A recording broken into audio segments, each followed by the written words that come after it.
It didn't go live. It's Okay. like, Oh, hello, everybody. Thank you for tuning in to WKDW 97.5 FM Rural Community Radio coming out of Northport, Florida. And we're so privileged to have you listening to us today. I'm one of your hosts, Marie LaBrosse. Our other host is, Dee Dee Gozion. and our special guest co host today is. Jim Shirley with the Sarasota Arts Alliance. Thank you, everybody, for tuning in. You're listening on the Bishop West Real Estate Tower, and we would like to just first of all do a shout out to our sponsor, NEMAC Portfolio Investments Professionals and Wendy NEMAC, and it's scrolling across the bottom of the screen, and we'll talk more about it at the end of the program. We want to get right into your guests today, Jim. Dee Dee, see you in a little bit, and yeah. And we will see Dee Dee later. Jim, go ahead and introduce your guests that are going to be coming in with us right now, and I'll bring them up into the stream. I will, Marie, and thank you for having us on and featuring the arts with our southern part of the county and Charlotte County listeners. We are very privileged today to have two guests from the Sarasota Orchestra and Sarasota Music Festival, which is a part of the orchestra's programming with us. And they are Jeffrey Kahane, who is the Sarasota Music Festival music director, and Carrie Smith, who is the director of artistic planning for the Sarasota Orchestra. And Jeffrey and Carrie, I want to thank both of you for being with us. I know it's a busy, crazy time of year for you, but we really appreciate you being here. It's a pleasure. I'm going to jump right into the program today. I'm going to spend some time with Jeffrey in the beginning because I know that your schedule is crazy right now. I think you're entering the last week of the Sarasota Music Festival, which means lots and lots of programming activity, everything on your part. But thank you for joining us. It's such a privilege to have you here. I didn't expect I would be able to get you today, but thank you for being here. It's my pleasure. Yes. Jeffrey, it's many of our followers in the southern part of the county have been involved with Sarasota Orchestra for many years. But one of the things that's happened with the pandemic is a lot of people have moved here over the last 2 years from places like New York and Boston and Baltimore who are not familiar with the programming of the Sarasota Orchestra and may or may not be familiar with the Sarasota Music Festival. So I'd like to spend a little bit of time talking about the festival, what it is, what people can expect, and maybe you could, if you wouldn't mind, give us a little bit of history on how the Sarasota Music Festival, how long it's been running, what does it do, who does it feature, and give our listeners some information about the festival. I would be delighted. The Sarasota Music Festival was founded in 1965 by a distinguished gentleman by the name of Paul Wolf, who was, in a way, sort of Mr. Music for Sarasota for many, many decades. Paul passed away a few years back, right around the time, actually, that I assumed the directorship of the festival. He founded it in 1965. At the time, it was just a one-week event and very quickly grew to 2 weeks and then to 3 weeks. It attracts some of the finest performers and teachers, pedagogues, musical pedagogues from all over the world, mostly from this country, but some from abroad. And each year we audition hundreds of young musicians who come from the world's top music schools. It's a highly competitive process, and we select roughly 60 young fellows, as we call them, who range in age from their late teens to late 20s or early 30s. They're basically, I guess, what you would call on the brink of or already have just recently embarked on professional careers. And they come to hone their skills, to work with senior mentors. One of the things that is most special about the Sarasota Music Festival is that the audiences have a chance to hear the faculty, the veterans among us. Every Thursday, there's a faculty showcase. And then Friday and Saturday nights, there are concerts. That concert, by the way, the faculty showcase happens at Holly Hall at the Symphony Center, right next to the Van Wezel. On Friday and Saturday nights, we perform at the Opera House, and we perform a mix of chamber music and orchestral programming, which feature both the faculty and the fellows. And then normally on Sunday afternoons, but this week it's on Friday, we have what we call a Rising Stars concert, which exclusively features the young musicians, the fellows, with repertoire that they've been working on, that they've been coached on by the members of the faculty. So it's been now well over 50 years the festival has been thriving, and of course the last couple of years we were somewhat hampered by the pandemic, but we're thrilled to be back with a full-scale festival this year. You bet. Well, I think what amazes me, Jeffrey, is the fact that you are highly acclaimed concert pianist on an international scale. You're a professor of music in California, one of the most prestigious schools. How did you find Sarasota, or how did Sarasota find you? How did you get involved with the music festival? Well, my predecessor, after Paul Wolf stepped down, Robert Levin, my distinguished predecessor, who was here this past week, took over the festival. He was the music director for 10 years, and Mr. Levin and I have been friends for many decades. And he invited me, I want to say maybe 6 or 7 years ago, to step in actually at the last moment for a faculty member who was indisposed. And as it happened, he stepped down not long after that, and a search was conducted for a successor to Robert Levin. And I was asked if I was interested in the position, and I was so intrigued and enthralled really by what I had witnessed at the festival that I put my hat in the ring, and I was selected. I'm now in my 6th year, I believe. Yeah. I can't keep track anymore. 5th or 6th. Sometimes it's best not to keep track. Right. Yeah. Well, that's really intriguing to find that we can have the ability to have these young people exposed to people like yourself as the music director. And I think my big question for you, I know you do a lot of other things in the music world in addition to this festival. How do you put together a festival like this that runs for 3 weeks in June, but I'm sure it eats up time for you during the rest of the year as far as being able to let the young musicians know this is happening and making applications. How does that all come together? Well, it's a very, very complicated process, probably far too complicated to explain in a short amount of time, but of course I don't do it alone. I have a wonderful colleagues on the staff of the Sarasota Orchestra, including Carrie, who's here with us, as well as several other people whose responsibility is to help me. I basically, my role is to select the faculty, which I do from a combination of long-time colleagues, people who have been with the festival in some cases for 40 years or more. Some are more recent, and then some are new, people that I introduced to the festival. You can see them on the screen if you're watching this live.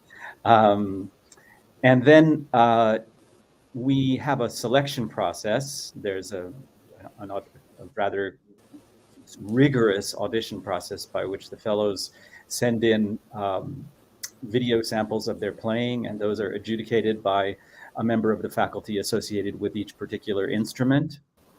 We field, as I said, about 60 musicians, of which there are usually, in addition to 6 pianists, there are enough instruments to constitute a sort of a mid-size orchestra, what we would call a large chamber orchestra of about 50 players, including all the string instruments, of course, flute, oboe, clarinet, bassoon, and French horn. And this allows us to put together a wonderful sort of variety, great range of programs that includes everything from very intimate chamber music to large orchestral works like Beethoven Symphony, or this weekend we're ending the festival, for example, with the great Italian Symphony of Mendelssohn. Terrific. I noticed that I think if I were one of those young rising stars, I would be interested in obviously the faculty who I can be exposed to. And I noted, for example, this weekend, one of the featured faculty members at one point was a student or a Yes, young star in the orchestra, the ability to kind of grow with the program there. That's correct. And that's one of the wonderful things about the festival is that we very frequently have people who have been students or fellows in the past who come back a decade or 2 decades or even 4 decades later as members of the faculty or as guest soloists with the orchestra. Francesca Anderegg, for example, is an alumna of the festival. She was here as a student quite a long time ago, and she will be the soloist in the Prokofiev Second Violin Concerto on the final concert. I bet that's a thrill for her and for the students as well, and to be able to do that type of progression in her career there. Absolutely. One thing that strikes me is you have these young musicians here, you have the faculty here, you have programming that goes on, you have classes. Is the public able to be involved with any of those classes, or obviously the concerts they can? Yes. Is there opportunity for public engagement or listening during the festival? Absolutely. The public, not every coaching session or masterclass is open, but many of them are open to the public. You can buy a pass, which allows you access. Carrie can speak a little bit more to exactly how that works. But yes, absolutely. Many of our the educational aspects of the festival are open to the public, and we welcome that. And it's a joy to see many of the same people year after year who are so eager and interested to watch this process.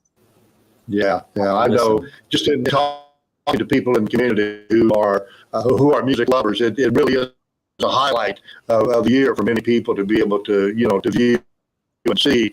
I wish we had this broadcast 2 weeks ago, because I know that we're kind of entering the last part of the festival now. But if people wanted to come this week or this weekend, what are going to be some of the featured programming that will be going on?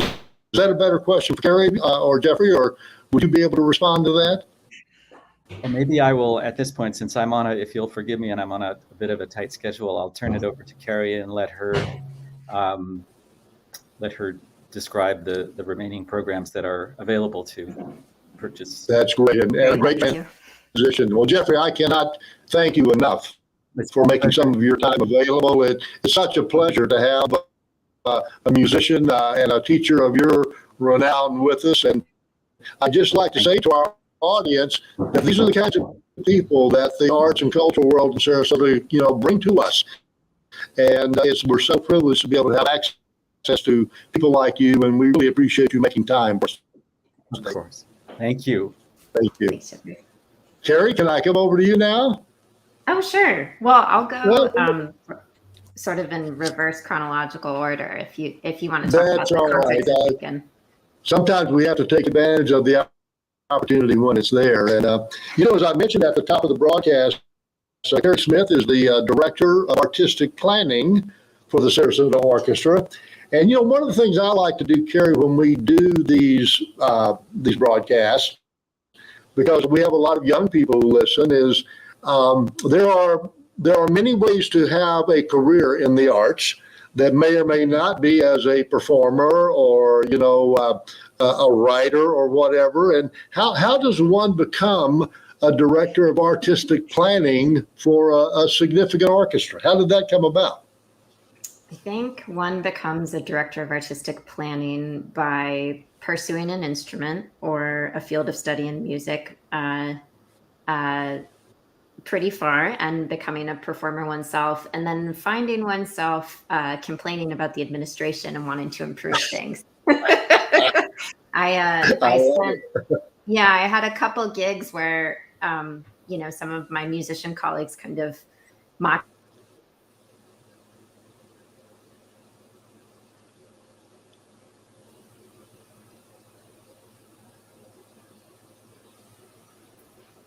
Carrie froze. I'm sorry, Jim. That's all right. And Carrie, can you hear us now? Are we back? She's frozen. So there you are, Carrie. You froze. You froze. Fortunately, Carrie, Marie does have the ability to do some editing on this before we put it out, so that'll help out. Yeah, Sorry I'm about sorry that. about Yeah, that. not a problem at all. Yeah. So we were saying you had a couple of places where you were a little dissatisfied or not in sync with the administration, and there you became, huh? Yeah, exactly. And so I was a violist. I studied the viola as a kid and did an undergraduate and master's degree in performance. And then I worked in Montreal where I did my master's as a freelancer and found myself just kind of loving the behind the scenes. And that, was what I became drawn to. But loved music, loved repertoire, loved learning about, new artists and new pieces and things like that. So it just became a path. But you're right in the sense that, I had no idea that this field even existed up until I sort of fell into it. So it is, it's a really fun career path. It's also very challenging, but for someone who loves music and loves challenging work, it's a great thing to pursue. Yeah, that's great. Well, and for some of our audience out there, one of the things that we've been able to learn about Sarasota, for example, Sarasota County, our area, is that our nonprofit arts and cultural organizations employ more than 8,000 people in full-time jobs in those organizations, making arts and culture in Sarasota one of the larger employers. So, there are opportunities, some of which are in the performance side or, and some of which are in other sides. And I think that's a wonderful thing for young people to know and for moms and dads to understand. There are ways to, that people can progress in the arts. But let's go back and focus on the festival a little bit. I'm intrigued by this process, and I know that Jeffrey gets involved in the programming and everything. But let's say in the planning of this festival, I think he heard that we had something like 500 applicants for the festival this year, and you all had to narrow it down to 50 or 60. I can't remember the number. How does that process take place? What happens there? That's right. And I will also add that when I was applying for this job at the Sarasota Orchestra, I knew a lot about the Sarasota Music Festival because of its reputation. It really is nationally and internationally known. So there are hundreds of applications that come in annually. And the way we facilitate that is that we identify faculty members to adjudicate. So to listen through all of the tapes. Those faculty members then make decisions, and those decisions become our fellows for the summer. Right. And these students obviously most of them are not from here. As a part of the program is there support for them to come here? Do they have to pay their own way? How do they get to the festival? We do facilitate travel and housing, things like that. We also provide breakfast, snacks, lunch every day. And actually, that's one of the amazing things about SMF is that often you'll have faculty and students sitting together eating a communal meal, which really makes it feel like everyone's a colleague as opposed to kind of that teacher-student split up. So it's a really wonderful feeling. And then we often have evening orchestra rehearsals. So we'll sometimes also provide dinner in those situations. Yeah. During the teaching sessions, which I'm assuming happen mostly during the daytime, during this 3-week period, is that accurate? That is accurate. It's basically 9 to 5. 9 to 5. And are most of those in Holly Hall next to the Van Wezel there, or where do the teaching sessions take place? Yes, they take place in the Symphony Center. So Holly Hall is used, but almost every classroom we have is used with rehearsals, with master classes, with, all sorts of things going on. And then Holly Hall, that space within the Symphony Center, is where we do our orchestra rehearsals, just like our Sarasota Orchestra rehearsals.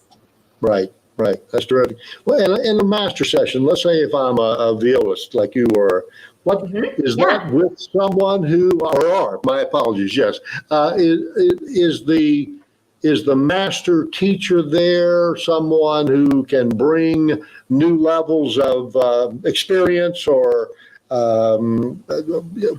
what's the hook for the student in the master classes? Absolutely. So master classes are a really wonderful teaching setup because, and I can, say this from my experience. I went to master classes, especially in Europe, in France, and in Montreal, where I studied, where, one person is playing and then a teacher is giving you feedback in front of an audience, but the feedback is for everyone. Mm-hmm. So the teacher's goal is to really make it a global experience so that anyone who listens to this lesson will be able to take something away. So as an example, my first week when I started in Sarasota was in June 2019, and my teacher from my master's happened to be the viola professor at Sarasota Music Festival that week. Her name is Jutta Pusch-Almersidio. And she is, she's Viennese, and she moved to Quebec, and it was just kismet. She just happened to be working and doing master classes and performances. And she, can offer a really distinct perspective. But the other thing that's really great for students from kind of a practical perspective is the Sarasota Music Festival gives you the opportunity to work with several teachers. So if you're looking at graduate school, future studies, or if you're, 18 and you're looking at different undergraduate teachers, you can kind of see who you might gel with for your future studies. Right. And I would imagine that it's not terribly uncommon for friendships or relationships to be forged that maybe come back together down the road somewhere. Someone that you were at the music festival with 12 years ago, and all of a sudden you're in a concert hall in somewhere, and there might be a relationship that has developed there, or maybe a way to talk and communicate with people down the road. Absolutely. I think that a lot of our alumni talk about those friendships they made. We even had the Kaleidoscope String Quartet in our first week, and 2 of the Kaleidoscope members came as fellows. And they did overlap, but it's interesting. So they could come as guest artists and as artists giving master classes and coaching sessions, and know what that experience was like too. It's pretty cool. Right. Well, I knew Paul Wolf, not really well, but pretty well. Yeah. And was exposed to his passion, for orchestral music, and then for this festival, his vision, his view. We talked about it a few times, and I'm sure that there's a very happy man in heaven right now looking. That was a 1-week festival in the beginning, 62 years ago, I guess. And now it's emerged into a 3-week festival, grown. Have your donors and your patrons been able to influence that growth by helping to support the development of the festival, or how has that come about? Tremendously. Yeah. I mean, I would say that patrons, audience members, donors, board members in Sarasota at any arts organization are a special group. I think there are very few places in the country where you find that kind of support that we have in Sarasota. Yeah. Our board members have been incredibly supportive, not just, financially, but in terms of coming up to us, expressing, their pleasure with seeing the festival again, especially after COVID. It's been huge. And also just seeing audiences come back. That's really important for us. So we are extremely grateful. And we also have a whole group of volunteers who, do volunteer work for us in terms of helping us drive around fellows, meet artists, things like that. And I think it's really engaging for them, but that kind of help really means a lot too. And it means a lot to our fellows and faculty and staff. Yeah. Well, and I can say to our audience out there that if you happen to be relatively new to the area, there are many, many ways to be involved as a volunteer or a support person or a board member, not only with the orchestra, but with all of our arts and cultural organizations. And that support and those volunteers are so critical to us being able to maintain the level of artistic achievement that we can. I mean, you just couldn't pay for all of that. And it really is a great way for an individual who loves the arts or who loves cultural activities to get more involved. And you can certainly contact the orchestra or the opera or the theaters or whoever, whatever your passion may be. And there are places for you out there, no question. So can you tell us a little bit about this weekend or this week? If we're just hearing about this for the first time, but we would love to try to do something this week, what could we do with the Sarasota Music Festival?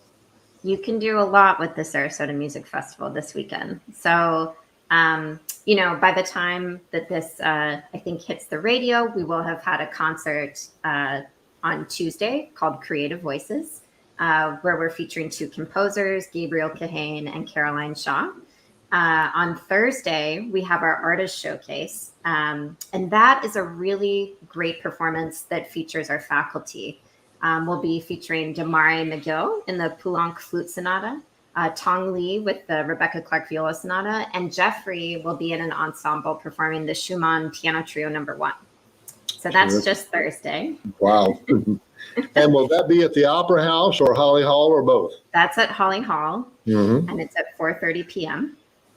On Friday and Saturday, we do performances at the Opera House. And the Festival Friday program features Amy Beach, who is a 19th century female composer, really, really wonderful writer, really interesting past. But, her music is now just kind of bubbling back up, coming back into popularity. They're doing her theme and variations. There's a wind piece called the Français d'Ixtoire. And then the Beethoven Septet, which is a combination of string and wind players, which will be a really great chamber performance. Terrific. Oh, there we are, Marie. Thanks for getting that up. Yeah. Yeah. And the festival website has all of this available for anyone who wants to look into it more closely. But that's quite a selection for a 2-day period of time there. Well, yes. And then actually on Saturday, we have a performance too. I think of Saturdays as like Symphony Saturdays. So that will be the evening where Mendelssohn's Italian Symphony is performed, as Jeffrey mentioned, as well as Prokofiev's Second Violin Concerto, which is a great piece.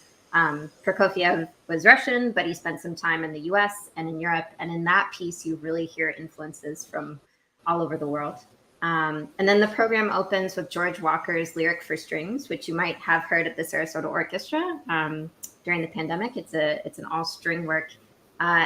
George Walker dedicated this piece to his grandmother, I believe, who was a slave who was freed. So it's a really beautiful, soulful, wonderful piece and a great way to kick off the program. And we hope that anyone listening would consider joining us this weekend for one of those events. That's terrific. And tickets can be purchased online, I'm assuming. That's right.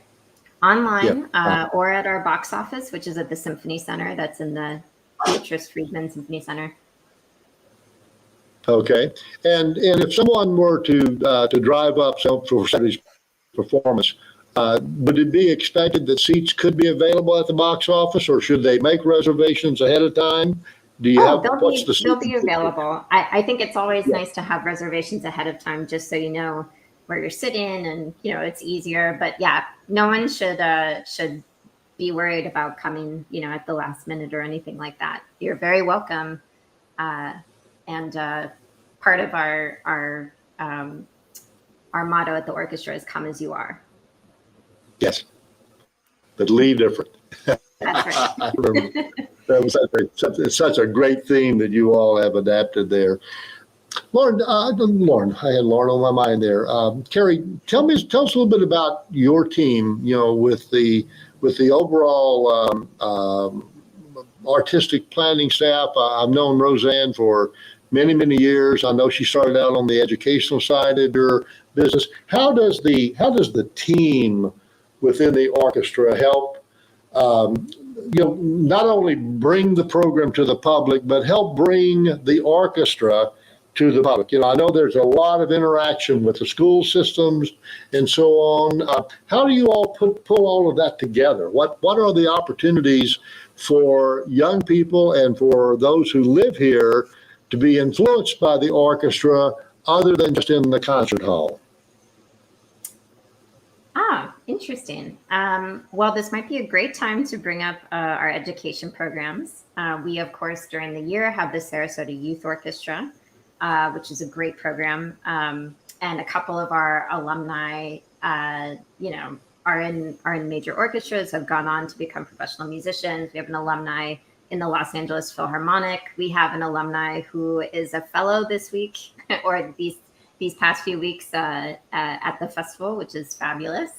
So we're very proud of that program. And over the summer, we have a summer music camp, which happens in July. So that's coming up then in July. Oh, yeah. Yes, in July after the festival. So this summer, the summer music camp goes from July 11th to the 22nd. It is instruction for all levels, beginning to advanced. And we have closed enrollment, but any students that might be interested at this juncture can join the wait list and might be able to get in. We have a string orchestras program that goes from like 3rd grade to 12th grade, and then a band program that goes from 6th grade to 12th grade. And both programs are half-day programs. Some interesting facts, thanks to our very generous donors and sponsors, about 50% of our students receive scholarship to attend camp. That's terrific. Yeah, it's great. And we have instruments available for anyone who cannot afford to rent or purchase instruments. Again, thanks to our very generous patrons. Yeah. Yeah. Before COVID, every year we did a big downtown festival featuring the arts in the school systems. And Sarasota Orchestra would always put on I can't remember if it was called the pet corral or the instrument corral, but the students. Oh, the instrument petting zoo? Yeah, there you go. Could go and engage with the instruments as friends, and always such a popular thing, for children to be able to have that sort of access. I think is a really strong part of the mission of Sarasota Orchestra and the things that you all do there. Absolutely. Yeah. In looking at the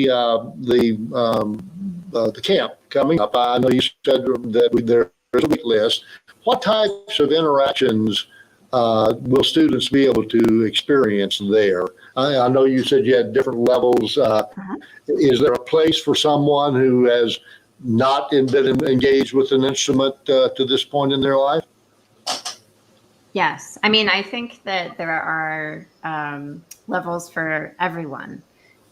So some very early, sort of early classroom teaching. And I think that, we have a fantastic team at the orchestra and a fantastic team of orchestra and band teachers, many of whom are either local musicians or Sarasota Orchestra musicians, who are great in terms of placement, what we call placement, making sure everybody has a place. So if one has any questions, I think it's always great to call us at the orchestra to talk to our education department, and they can help you sort of direct and see what level you might be, where you might be in terms of level. Yes. Okay.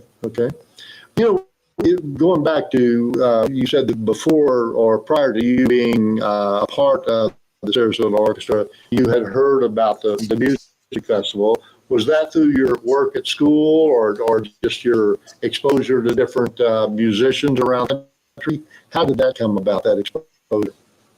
Yeah, I think that Sarasota Music Festival is a very, very well-known festival at all music schools and conservatories. It is really, a festival that lots of people apply to. And I knew about it not only through my teacher, Yuta, who I mentioned, but also other teachers like Heidi Castleman from Juilliard, who is a viola professor. Lots of people talked about Sarasota. And I think it's also just a really nice place, for young people, especially if you're studying at in a really cold place like New York or Boston, to just kind of dream in January or February about spending some time in Sarasota. So not a bad deal. Absolutely. Yeah. I believe it was in the 1980s sometime that the Florida legislature actually designated the Sarasota Music Festival as the official teaching and performing festival for the state of Florida. So it not only in Florida but around the country, due to the quality of the teaching and the quality of the performers who come here. The reputation has really grown and continues to be a very strong one, and it's a lot for us to be proud of here. Yeah, absolutely. What do you see as the future? Have you begun planning for next year's music festival already? Yes, we have. Yeah, we're working on that now, and we'll have a meeting with Jeffrey after this, festival ends, and keep working on that. But only bright things ahead. I think in terms of the programming and the experience for fellows, we're only kind of looking at with eyes towards like relentless forward progress. We really want this to be the best experience possible. And so after this festival, we'll kind of assess and keep building on that. Yeah. Well, one of the things that happened with all of us during the pandemic, under the leadership of people like Joe McKenna from the orchestra and heads of many of our arts organizations, the arts and cultural community here developed a set of protocols for re-entering, the performance space after the pandemic. And, people really tend to not like to be regulated too much, but we also want to make sure that we're being safe. And I want to congratulate your management team and all of the management team with our arts and cultural groups who said, we have to think of our patrons first. And we have to make sure that we're coming out of this pandemic situation conservatively and responsibly. And I believe it's worked overall. I don't care if you've had any observations. I know it was a tricky time for all of you to be able to figure out seating and all of these things, but I believe it's worked well for us overall. Yeah, I would fully agree with that. We really did the best we could with the information we had, especially in terms of coming into 2021, fall of 2021. Right. But I'm happy to say that, we kept things, I think, as safe as possible. And maybe, there are always going to be people who could have thought it could be safer and people who felt like it was too much. We've gotten feedback on both sides. And my hope, I think everyone's hope, is that next year looks even more normal, that we don't have, another variant sweep, anything like that. I will tell you that COVID has really humbled me. I mean, this season we had plenty of ups and downs. We had to make some cancellations, some last minute program changes, and I really hope it goes away. Yeah, I'm not sure if it will fully, but that's my hope. Yeah. Well, I never like to ask a trick question, and I'm not going to, but this next one I'd just like to get your take on as a young, emerging person in the arts community and a career in the arts. There have been comments about, what can we expect for the future of the arts, particularly the performing arts, with people getting together and so on. Any thoughts on your part about how the future looks for the arts in general? Any just takes from the last few years that you might want to share with people? Oh, that's a really interesting question. I mean, in terms of live performance, I don't see that ever going away. Even this past year, we saw people who were at the Van Wezel, who are older, who are obviously in a demographic that were more at risk, wearing their mask and taking a certain amount of risk because of the nourishment that you get from a live performance, whether it's a play, whether it's a musical, an opera, a ballet, or a symphonic orchestra performance, or a chamber music performance at the Sarasota Music Festival. Right. So, it's hard to say. I'm not sure that streaming is the thing. I mean, at least not fully. But for me, I think live performance is here to stay. I think we need it as human beings, no matter what age you are.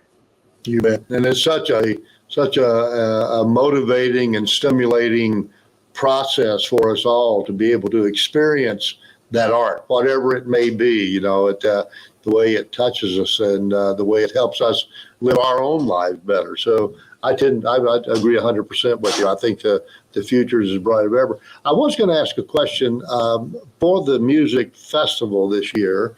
Have you had any opportunities or places where you have decided to incorporate technology, like Zoom or podcasting or whatever into the festival, or is it still pretty much a live event this year? This year is fully live. We don't have, it's interesting. It's a great question. And last year, and during the pandemic at the Sarasota Orchestra, our patrons will know that we did these kind of pre-recorded program notes or introductions that the musicians would do. I did one for the Sarasota Music Festival last year when we were kind of in an abbreviated version of the festival. And this year we haven't done that. We've had people speak from stage. We've had fully live. We haven't recorded anything to go out later. And we did do some podcasting, through the pandemic, but not this season. Right. So I definitely think it's something we'd be open to. It's just, as doing this program, to do a quality or to create a quality product takes so much effort. So I think we're looking for, in the future, those opportunities, but also kind of strategically thinking like when it makes sense. Yeah. And, I'd like to add for our audience that I think it's important for all of us who are fortunate enough to live here to realize that even though this is a relatively small community, say compared to New York or Chicago or whatever, the quality and the level of performance that we're able to experience here, whether it's with the Sarasota Music Festival or any of our theaters or circuses or whatever, really are very high level artistic opportunities that not every small town or mid-sized community in the country has the chance to enjoy.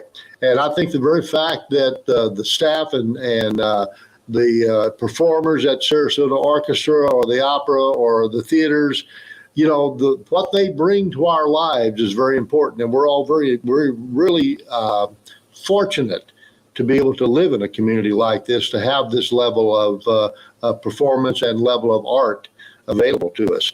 So, Carrie, to you and all of your cohorts over there, thank you for all of that, for bringing that to us and continuing to bring the level of exposure for these young musicians, these rising stars out there with the Sarasota Music Festival. Well, you don't have to go right now. I just want to ask Carrie some question, because I live in Charlotte County. So a lot of the things that people that Jim brings onto the program, I'm not aware of. I wasn't aware of all of this going on. I wasn't aware of the Sarasota Music Festival. However, I'm involved in the arts around here, but only in the south Sarasota County and into Charlotte County. So any of the new things, and for many of us, it's such we don't have to leave the area to get involved in some of these things. And I know that the Sarasota Music Festival, I was blown away when I was looking at how you get those interns coming in, how you compensate them for it, and you actually house them and feed them and take care of them while they're here, and they get compensated for it. And one of the things that I noticed, and I wanted to bring it up on screen, is if people are listening right now, there's a way to get double impact for helping with the Sarasota Music Festival and the Sarasota Orchestra. Tell us a little bit about the double impact that's going on right now if people donate this month. Thank you, Marie. Thank you for bringing this up. And I should have remembered to bring it up, but I'm really glad that you did. So we have a couple extremely generous patrons. Barbara Brisdell created this match, and Deborah Ham, one of our board members, was inspired by her. So they will be assisting us so that any donations, I think up to $1,000, will be matched dollar for dollar. So anyone that feels generous right now will doubly benefit from whatever you give. And one of the things I'd like to do is recognize all those generous people that are patrons of the arts, but they're also philanthropists. They have choices to where to give their money and to do different things. And with all those philanthropists in life, and it doesn't matter, people, if you have only $5 to give, you're a philanthropist. You're giving from your heart to an organization, and you double that, and it'll turn into $10 or whatever. And that's why when any of these fundraising opportunities come up, the best way to do your dollar is to do it when those matching dollars are coming in, because those are great opportunities. I want to also, when you do your Sarasota Orchestra, I saw on here, and I have it up on the screen. I know Jim was talking to you about the different broadcasts that they did. It looks like when you do the Sarasota Orchestra, you are on the WSMR. Are you still on that program? Yeah, we are. Yes. Yeah, so that's kind of like a podcast, like with ours and stuff. We're not only streaming on social media, we are actually edit the show and then we'll put it on the radio. But there's different ways for you to be able to participate. And I suggest to anybody in the arts now to do a hybrid event if they can do it. And I know what you're talking about, the technical portion, because we do at the radio station, we do stream open mic night. And they have 3 cameras, and it's going through a soundboard and that. And you have to actually have the better cameras and the different things when you're doing things like that, especially when you're doing an orchestra, because you don't want it to be picking up any other sound except the orchestra and the people playing. And that gets tricky and expensive. And we have a fabulous technical director with a great ear, and he edits those recordings multiple times before they go to WSMR. He really works on them to make sure everything's well balanced. Yeah, exactly. And when you're doing that, really counts. Now, Carrie and Jim, I know I'm taking over, but I was really interested. Yeah. Where did you first begin your life? Where are you originally from? Oh, I was born in Cincinnati, Ohio, but I really grew up in Minnesota. Oh, I'm from Minnesota too. I could tell. Yeah, I was like, she's either from Minnesota or Michigan. Yeah, northeastern Minnesota. I'm from the Hibbing, up on the Iron Range. Oh, you're from Hibbing. Oh, okay. Yeah. I'm from Medina, from that suburb of Minneapolis. So. Okay, and one of the guys that we had, Jim, you had on before, and I'm trying to think of his name, that is a performer, and he's like Jeffrey. He was on the show, and his parents actually were pastors and were up in Eveleth and up on the range. That they were. Yeah. Okay. Wow. Yeah. And Jim, I'm trying to think of his name, but Jim had him on the show before. No, Carrie, where did you end up going to college? Yeah, I did my undergraduate degree at the University of Wisconsin-Madison, so not too far.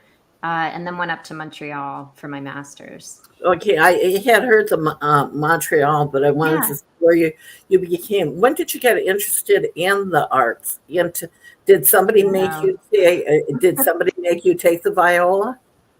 I started playing as a little kid, and I think, my mom had classical music radio going all the time. There are great classical music stations in Minnesota, in Duluth, in the Twin Cities.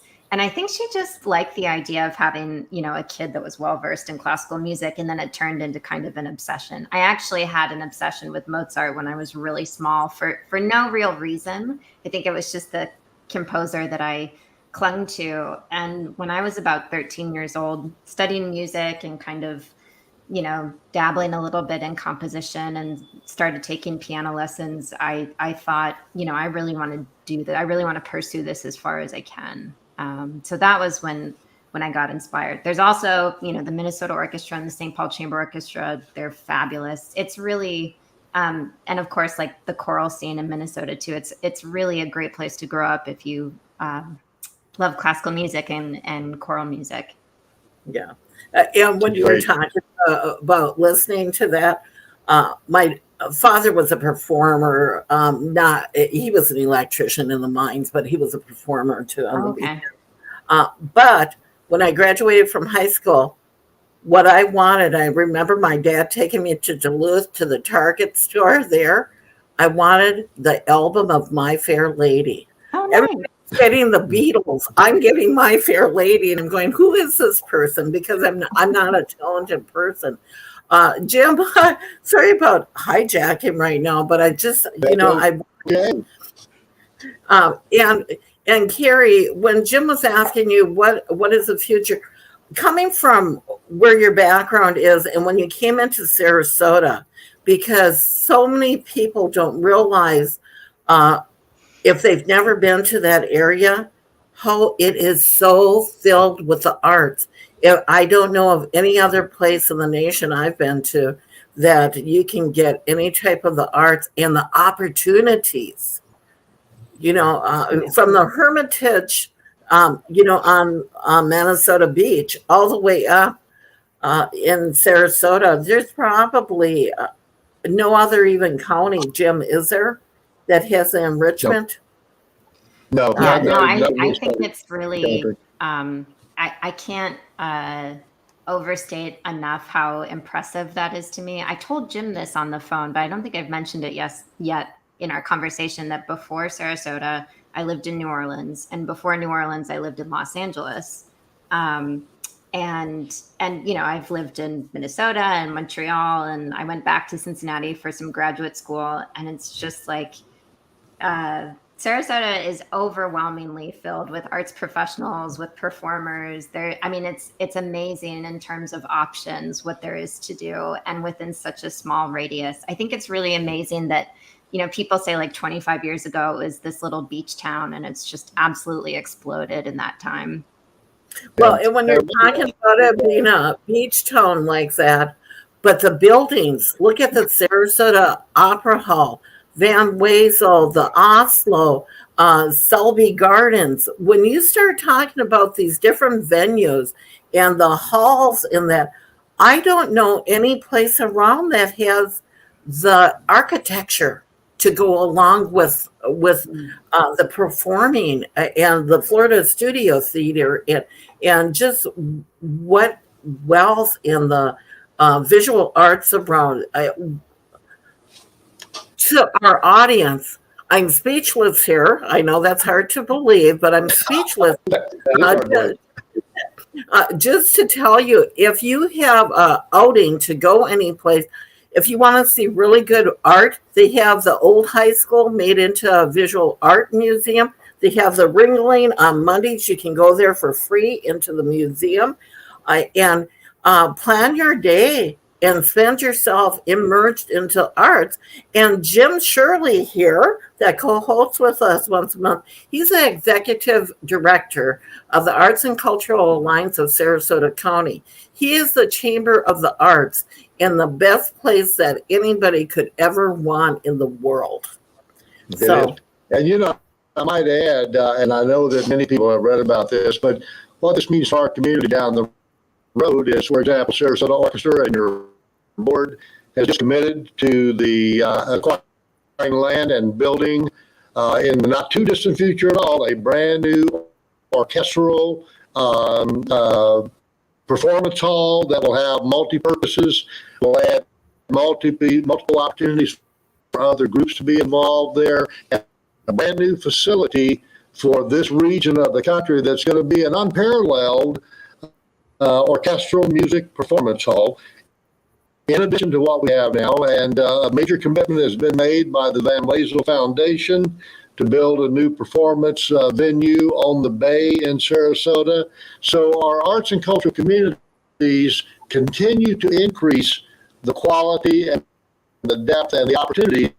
There's over $1 billion worth of capital campaigns going on in the arts right now in Sarasota County for building and bringing more high quality art to this region. So we are very fortunate, and the way we can make that happen is to continue to support our organizations like the orchestra and the opera and the theaters, and they in turn are able to bring this level of giving back to the community through their patrons, through their philanthropic partners. And we truly are experiencing, as Carrie just said, an explosion that's been going on for about 40 years, driven by the arts in this community. And we're very fortunate to be here. So there's a lot of exciting things to look forward to. We're going to do a program in the future about that Performance Arts Hall for the orchestra when we're all ready and a little bit closer to it. But a lot of great things going on. And Carrie, we can't thank you enough for joining us today and enlightening us about this amazing festival and the educational programs that the orchestra brings to our community. Please send our thanks to Joe and everyone in the organization for everything that you all do to make this a great place to live. Thank you. And it's my pleasure to be here and to meet you and speak with you both. Oh, thank you. And to our audience, it is a privilege of your time. It's our privilege of you taking your time to listen to us. You've been listening to WKDW 97.5 FM Real Community Radio, coming to you from Northport, Florida, on the Bishop West Real Estate Tower. And today our special co-host is Jim Shirley. Our guests today were Carrie Smith and Jeffrey Kane. Is that correct? How I say his last name? Hey. Yeah. I am Marie LaBrosse, and Dee Dee Gozion is our other co-host. Thank you all. And remember, there are choices in life that you can make, to be kind or not to be kind. Please choose kindness. It makes the world so much better. Thank you. Have a great day. See you again next week on